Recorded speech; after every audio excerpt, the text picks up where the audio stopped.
Welcome back into the Saturday Show, 97.5, the KSL Sports Zone. Alex Napoles and Christian Esparza taking you through your Saturday morning.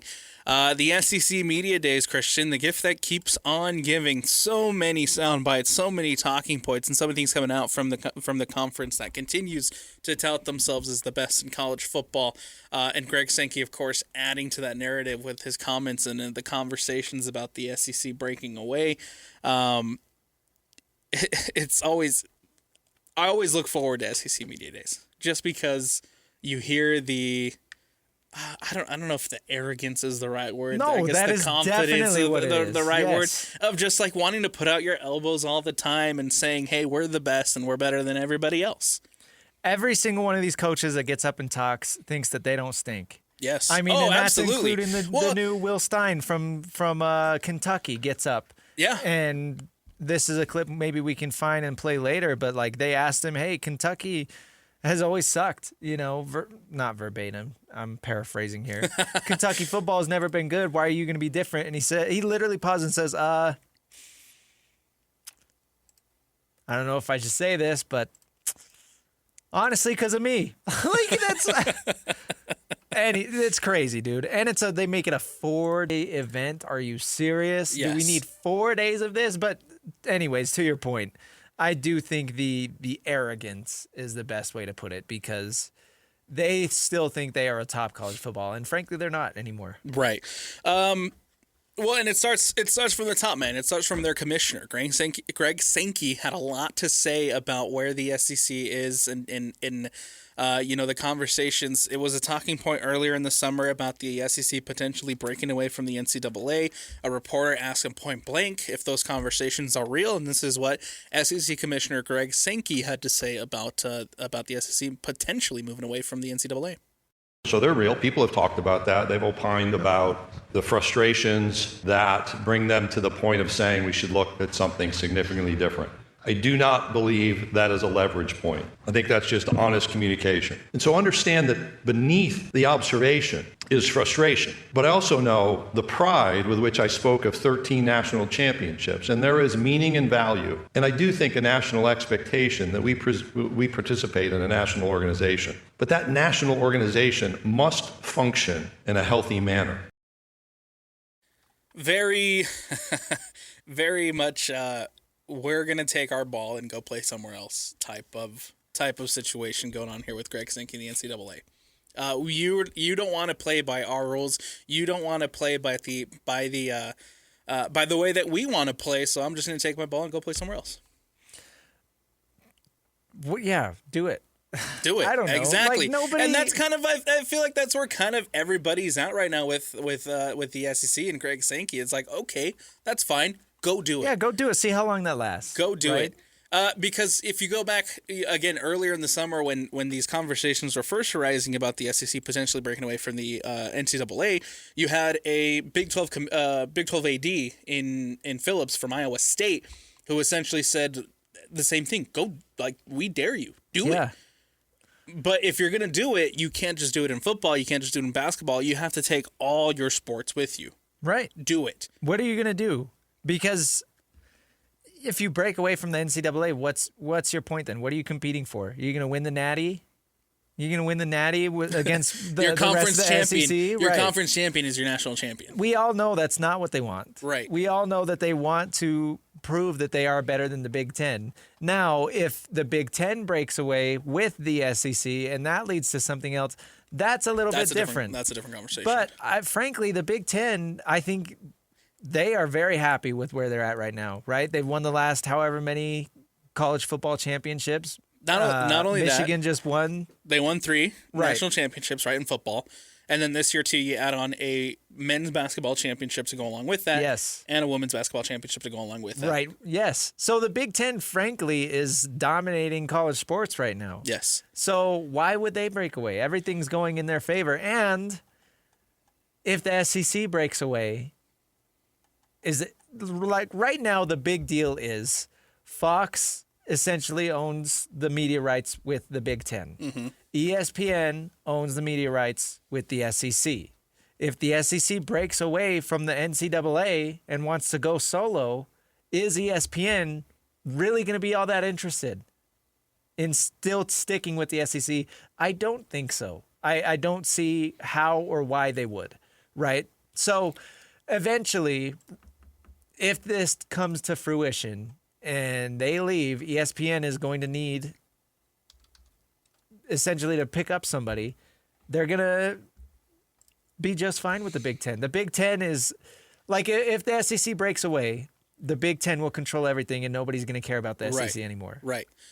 And that leads to one of their issues and one of the problems that they have, and one of the things that they are, I guess, struggling with the NCAA. It's about the legislations that are coming down about protecting college sports, and the bipartisan bill that's put out by a couple of senators. And some of the provisions in that bill is the fact that you can't. They're putting restrictions on college realignment on conference realignment and who can move to what conferences, right? They're putting restrictions on all that, and the SEC clearly doesn't want that, because if the NCAA does eventually end up breaking away from the NCAA, they're going to want to bring in teams with them, and now we get back into the conversation of super leagues.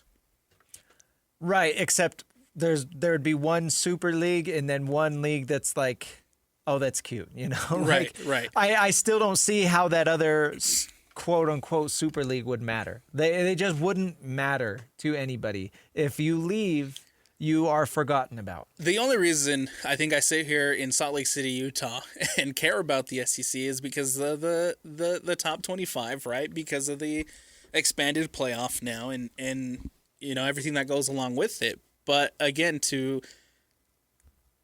not only just believe in, but if you believe that Greg Sankey and the SEC can break away from the NCAA, but if they do break away from the NCAA and they're not a part of the conversation of being in you know, competing against competing in a national championship with the local teams, do you really care about the SEC? No, you just don't. Right.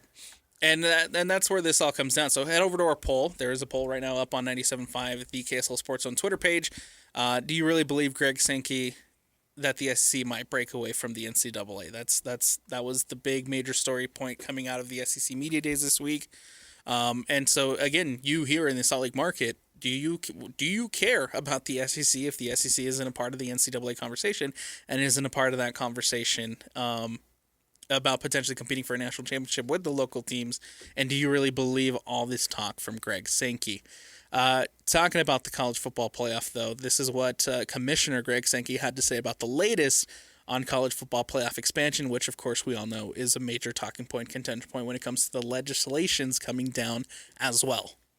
Over the past year, there's been considerable discussion about the format of the college football playoff. In fact, if I'm honest, I'd suggest that since the college football playoff was created, there's been considerable discussion about the future format of the college football playoff.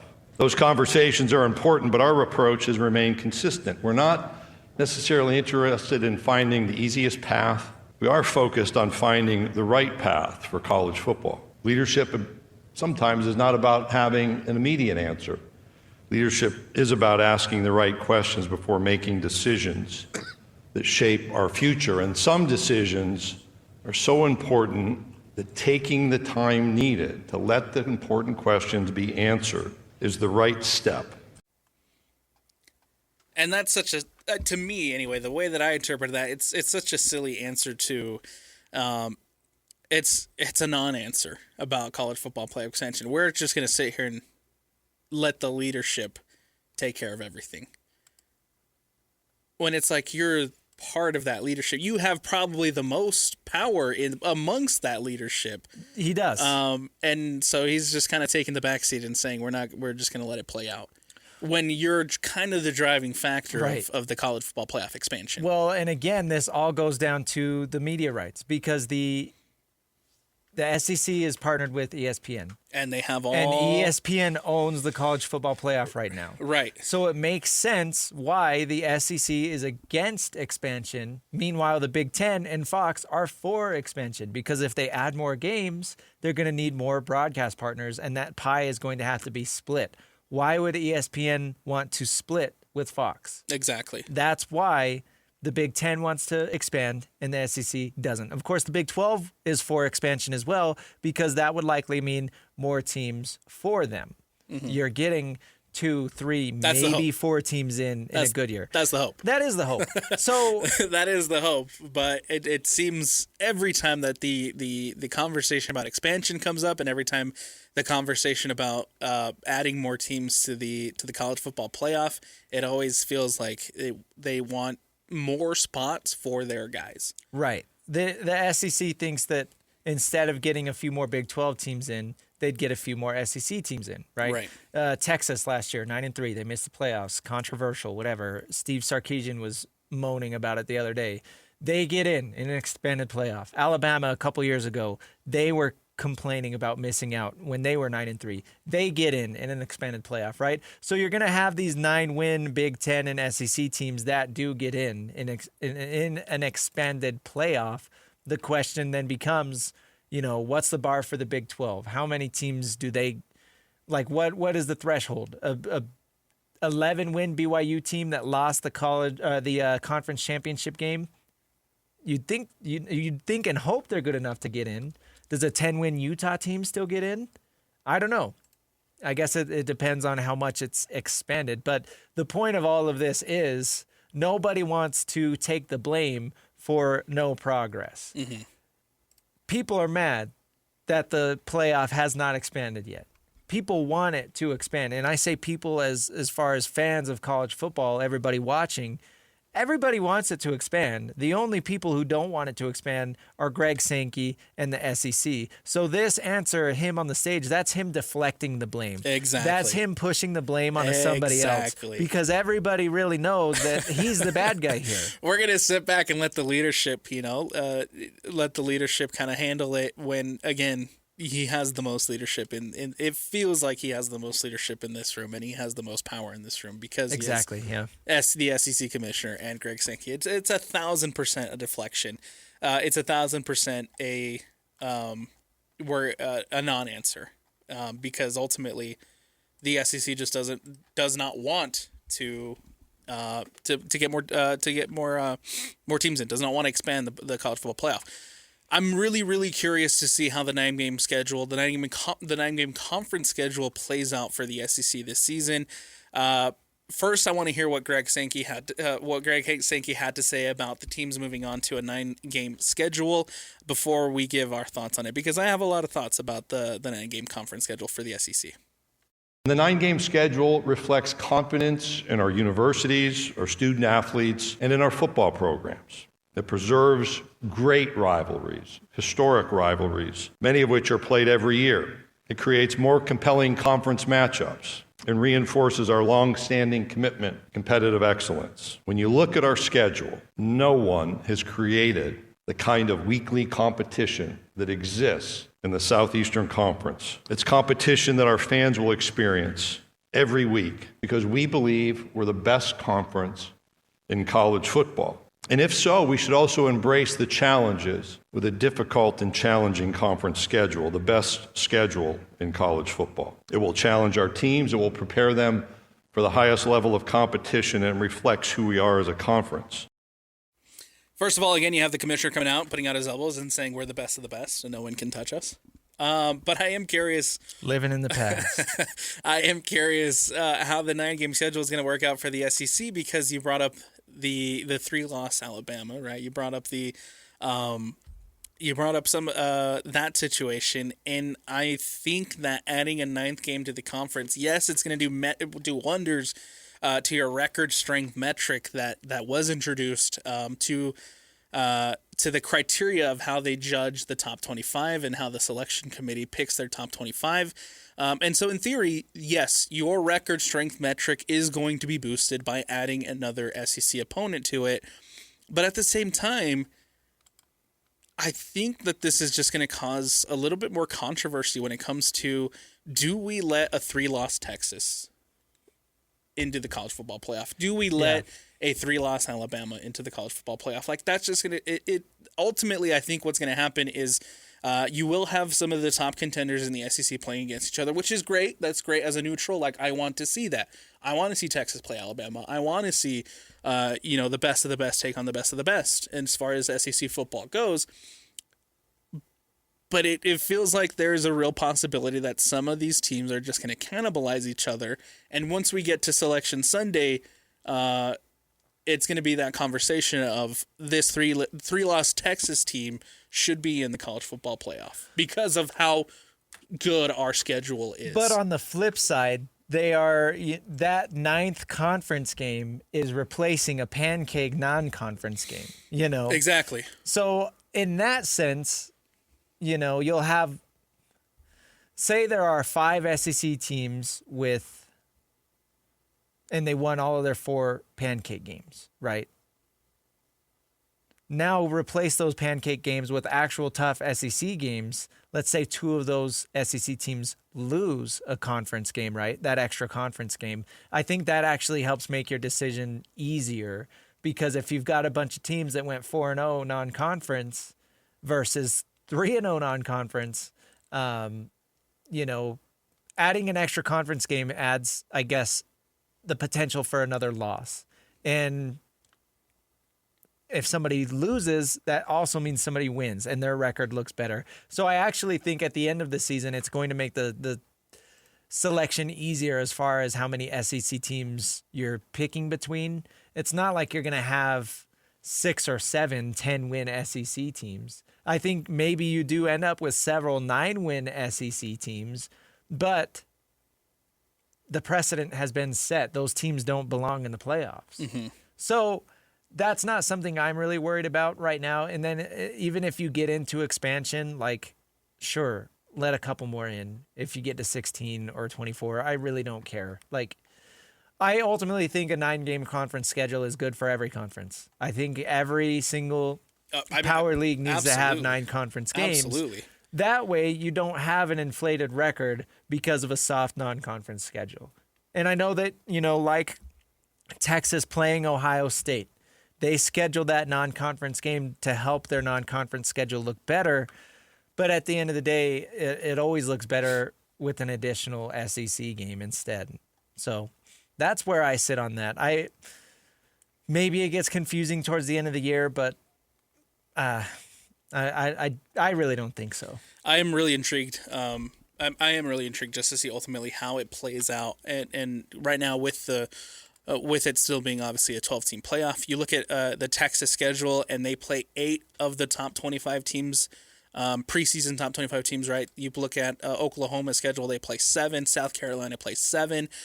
Kentucky also having 7, although I don't know if Kentucky will be amongst the best in the SEC. Interesting, yeah. But LSU will play 6. Ole Miss will play 6. Texas A&M plays 5, and then you have Georgia, who plays 5 of the people who are of the SEC and the teams that they're playing that are in the preseason top 25. CBS's projected preseason top 25. We got to take a break. On the other side, we'll jump into 5 minutes of. There's still plenty of topics to talk about. Not a lot of time left in the program, so we'll jump into a couple different topics next here on the Saturday show. It's 97.5, the KSL Sports Zone.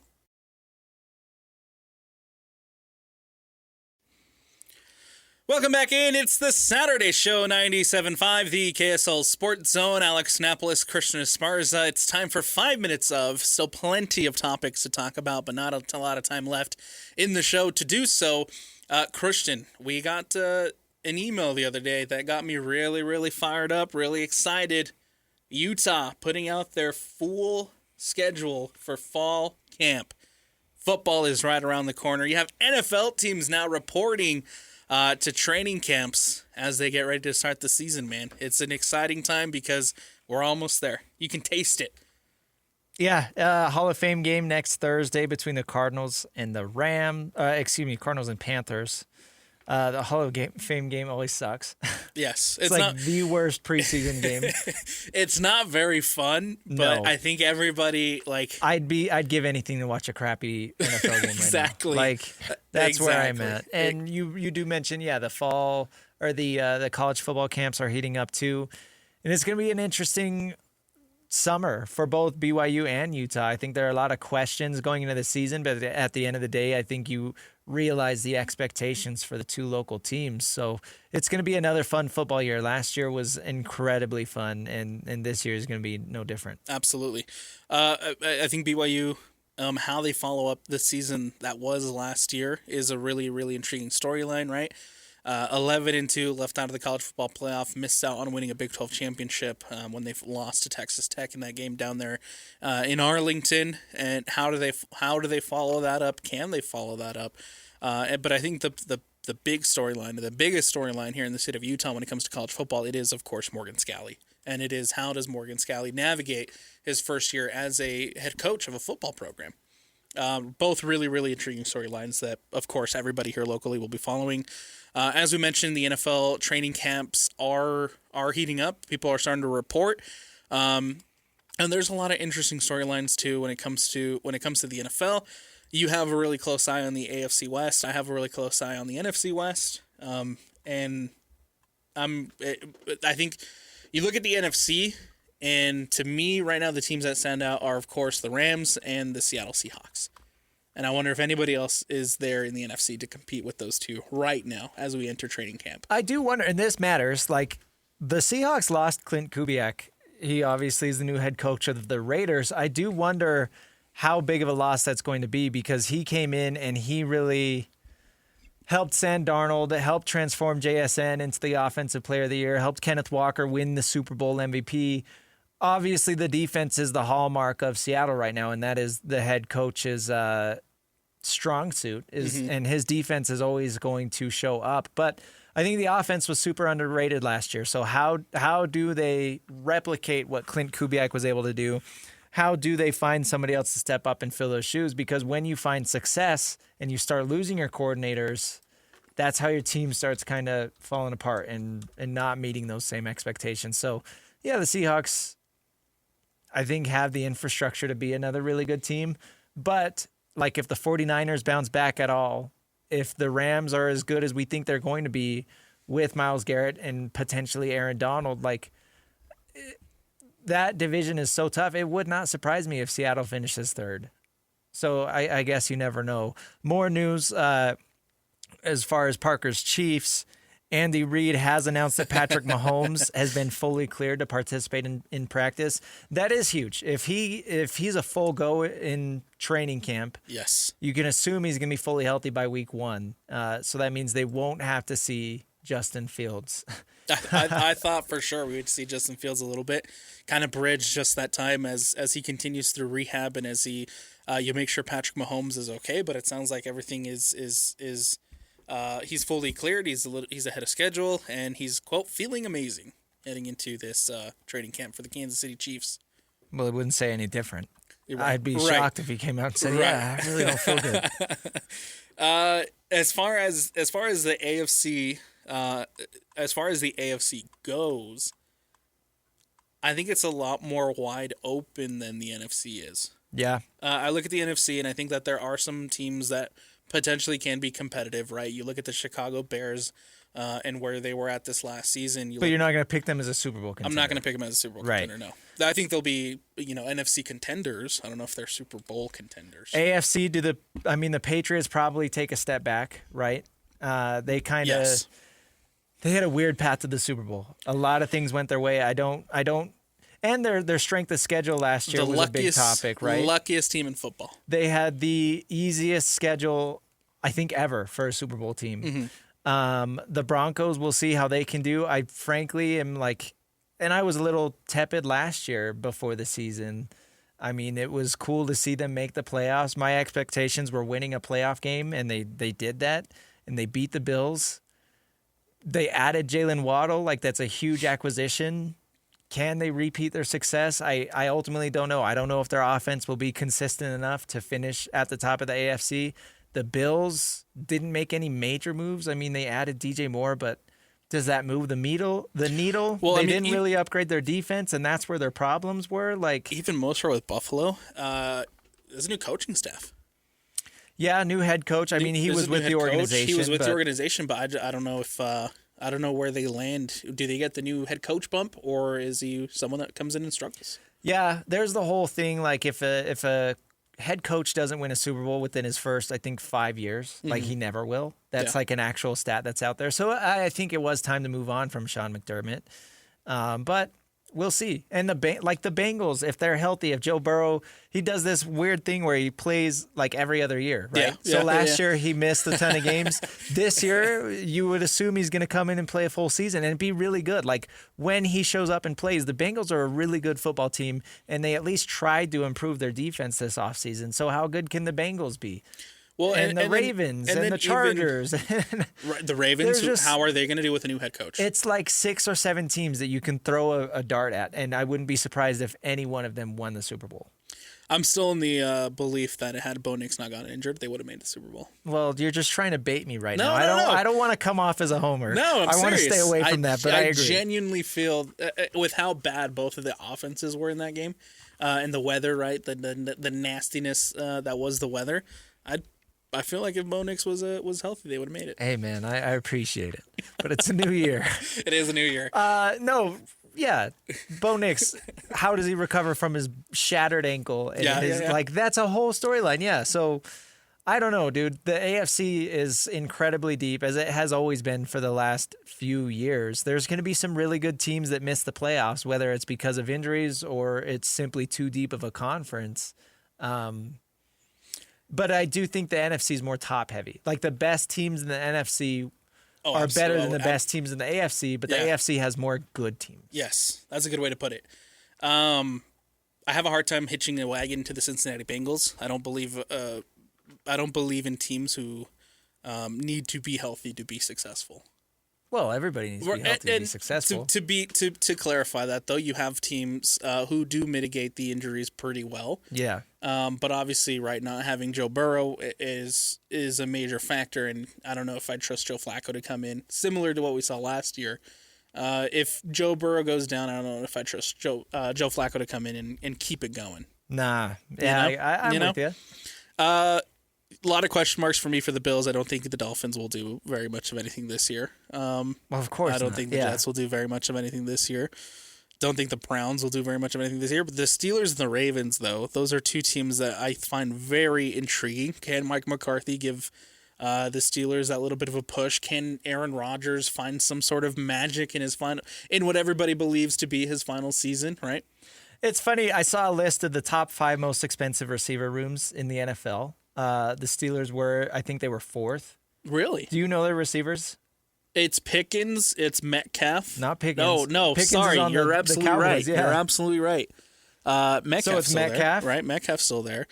And I think that's the only name that's popping out to me right now. They traded for Michael Pittman Jr. from the Colts. That's who it was. Right? Yes. Okay. I was like, they made a move in the wide receiver room this offseason. I just couldn't remember who it was. But outside of that, it's those two, and like they drafted Jeremy Bernard this year. They drafted Roman Wilson out of Michigan a couple years ago. But it's DK Metcalf and Michael Pittman Jr. are making the Steelers one of the most expensive receiver rooms in the NFL. That's and you crazy. can't look at those two and tell me that is a good receiver room.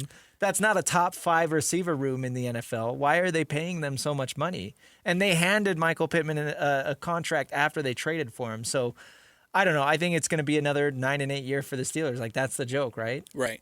I wanted to really like Michael Pittman. I really wanted to like Pittman coming out of the Colts. And I thought, at first he had a really solid start, and I wanted to, hitch my wagon to Pittman and his abilities. But we'll see if he's able to, break through now with the Steelers. He's not. And the Steelers are in the worst kind of sports purgatory right now. Like, they're too good to tank, especially in next year's draft where there's going to be a lot of quarterbacks. They're too good to finish with a good draft pick, but they're not good enough to actually make the playoffs. Yeah. They're going to be picking 17, 18, 19, and they're going to miss out on all the top quarterbacks. So close. So close to football being back, man. Looking forward to it. Very, very excited. Of course, the big story of the day, the big story of this weekend is going to be, of course, LeBron James signing for the Philadelphia 76ers. And you got an interesting question to ask about now that LeBron is a 76er. Was this a bandwagon move? Absolutely. Apparently, there were reports coming out that the Heat and the Cavaliers were shocked that Philly was actually in the race. Miami and Cleveland thought it was down to them. So now that he signs with Philadelphia, they were caught a little off guard, especially because you look at Philadelphia, people were talking about them as one of the best teams in the East before this signing because of the Jaylen Brown trade that they executed, right?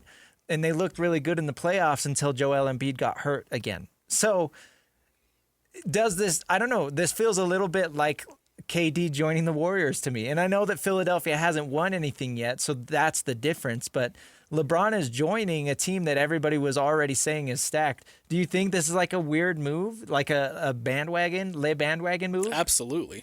Absolutely. And I think it's because I don't know if he'll ever openly admit it. I don't know if it'll actually ever be out there, but I think that he realizes that it is the end for LeBron. It is the end. It is the end for him. And what better opportunity to go into to try to win an NBA championship and try to end your career with another ring than by hitching your wagon to this to this team that already made the Jaylen Brown move. Yeah. Tyrese Maxey. I actually really like Tyrese Maxey and his development. I think VJ Edgecombe can develop and be a very good player, but the question for me, of course, is Joel Embiid. Well, and it's funny because the conversation was that LeBron's decision was going to tell us what's most important to him, right? If he went to Miami, it's like, okay, that could be, you want to be a serious contender, but also like you get to live in Miami and you value your life off of the court just as much as on the court. If you go to Cleveland, that's the easy storyline. The hometown hero returning one last chapter for the, what do they call it? The land. But now him choosing Philadelphia, I think really does tell us that he wants to win a championship. Absolutely. And I think that's interesting because he doesn't have any history with Philadelphia. So I think it's kind of a bandwagon move. But at the end of the day, that's where he's at in his career. He gets to pick and choose where he wants to go. And frankly, I don't blame him for picking the situation that he feels like has the best chance to win a championship. I am really interested to see how this plays out. He's hooked me. And that was the drama, plan. all of the speculation, it's got me drawn in. That was the plan all along, man. Now that he signed with the 76ers, everybody's intrigued to see if the 76ers can go on and win an NBA championship and send out LeBron with the ring. I do think, however, though, if for some crazy miracle the Philadelphia 76ers do win the NBA Finals this upcoming season, right? I do think that that's it for LeBron. Do you think he goes out? Goes out with the ring. Still has another year on his contract, but says nope. I think that's it, and then calls it a career there. I do think that in the scenario where they do win a championship, that is it for LeBron James. All right, we'll take a break. Coming up on the other side, we'll wrap things up, and we'll get you ready for what's coming up this weekend here on the station, and we'll wrap it up here for Saturday. It is the Saturday show. It's 97.5, the KSL Sports Zone. Welcome back in. Final segment of the day here on the Saturday show. It's 97.5, the KSL Sports Zone. Alex Napoles, Christian Esparza, and the man that everybody was waiting to hear from has finally spoken. Former Philadelphia 76er Patrick Beverley has already taken to social media and says the Sixers are the most dominant team he has ever seen. That's interesting. I forgot he was a 76er. He's bounced around the league. I think he did. I think number one, he is begging for a roster spot is what this is. Yes. Number two, it is annoying how many shills LeBron James has across the league, right? I'm sure Draymond Green is going to come out and say that this is the best team in the NBA while he's currently trying to re-sign with the Warriors. Or maybe he'll just spur the Warriors and straight up sign in Philly. I don't know. It's fine. They're a fine team. I wouldn't say the most stacked, no. I think it's interesting that he says this is the most dominant team he has ever seen when they have yet to even take the court. Well, duh, yeah. It's hyperbole. Again, I wouldn't even say they're the most stacked in the NBA right now. Again, on paper, assuming that they're all healthy, yeah, that's a really dang good starting five. Absolutely. I'm curious to see if the narrative changes in the Eastern Conference now. about how weak the East is, because you do have a now loaded 76ers. You have, of course, the defending champions in the New York Knicks. You have the Celtics with Tatum. You have the Heat with Giannis and Bam. You have the Cavs with Donovan Mitchell. You have the Pacers with what you anticipate to be a fully healthy Tyrese Halliburton with Pascal Siakam. The Wizards now with AJ DeBonsa, with Anthony Davis, with Trae Young. The Magic with Banchero and Franz, and then you have the Hawks, and then you have the Pistons. A lot of teams in the East got better this offseason. I would agree. Not a lot of teams in the West got better. I mean, the Lakers added Walker. That's about it. So we'll see if the East is actually competitive. Nobody thought the Knicks were going to win, and they did. Later today, you can catch the Salt Lake Bees taking on Omaha. That game's coming up here at 6:20, 6:30 first pitch. You can catch that on 102.7 HD2. The Utah Royals will be taking on the North Carolina Courage, 5:15 pregame, 5:45 kick. You can catch that on 97.5 the KSL Sports Zone, and then you can catch Real Lake and Portland Timbers immediately following that with a 7:30 pre and an 8:30 kickoff. That's going to do it for us here on the Saturday show. Thank you so much for tuning in. From Alex Napoles, Christian Esparza, the Park Along Behind the Glass. This has been another edition of the Saturday Show, 97.5 the KSL Sports Zone.